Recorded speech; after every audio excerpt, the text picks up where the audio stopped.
I'm Mark McAllister inside the Toronto Public Health offices, and as you can see, I'm wearing a mask because of the protocols that have been put in place here.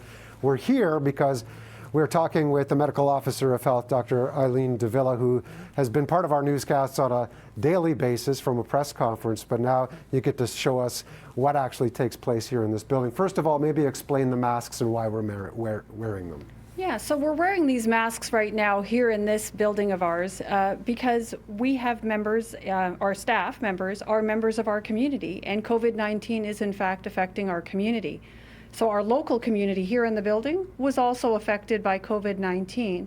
And in order to protect those of us who still need to be here and need to continue to provide this valuable public health response to COVID-19, this is a protective measure that we're taking to ensure that we're not furthering the transmission of COVID-19 here in our community in this building. How many confirmed cases have you had among your colleagues here in this building specifically? So in this building specifically, we had 10 colleagues directly impacted by COVID-19.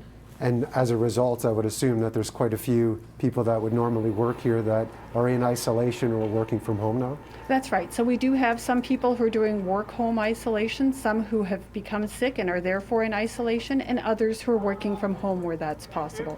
All this in order to make sure that we're able to provide our important public health response while at the same time protecting the health of our staff. Last month, there was a number of concerns that had been brought forward, some from the employees here in this building about the conditions that were put in place when all this began, whether or not it was a safe workplace environment. Maybe just explain to us what things were like when this all began and maybe some of the changes that have taken place since. Well, I think when we look at COVID-19, and as you've heard me speak over the last several weeks, there has been an evolving science and an evolving understanding as to, one, what our situation here is in the city, and two, an evolving understanding around how COVID-19 is transmitted. We're learning more and more about that every day. And when we talk about case and contact management, one of the key elements of the public health response to any infectious disease, it's work that's done in groups of people. Not always easy to be done in isolation or with physical distancing. We now know that there is such a thing as asymptomatic transmission in the case of COVID-19. So we've altered our practices because, of course, health and safety of our community and health and safety of the staff here providing the response is our top priority at Toronto Public Health.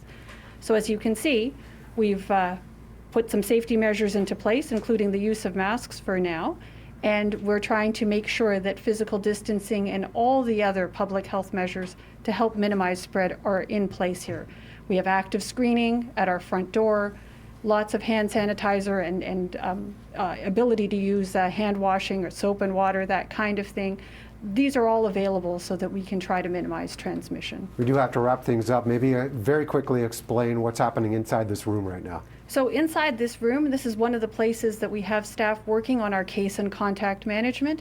This is the process by which we understand who are the cases of COVID-19, who might they have exposed to their disease while they were infectious, so that we can contain disease as early as possible. One of the key elements of our public health response. Thank you for taking the time to do this. I appreciate it. Thank you for being here. Dr. de Villa, normally we see you on a daily basis alongside Mayor John Tory and Fire Chief Matthew Pegg. Tomorrow, of course, is Good Friday. They will not be providing the daily update, and we will hear from them again on Monday.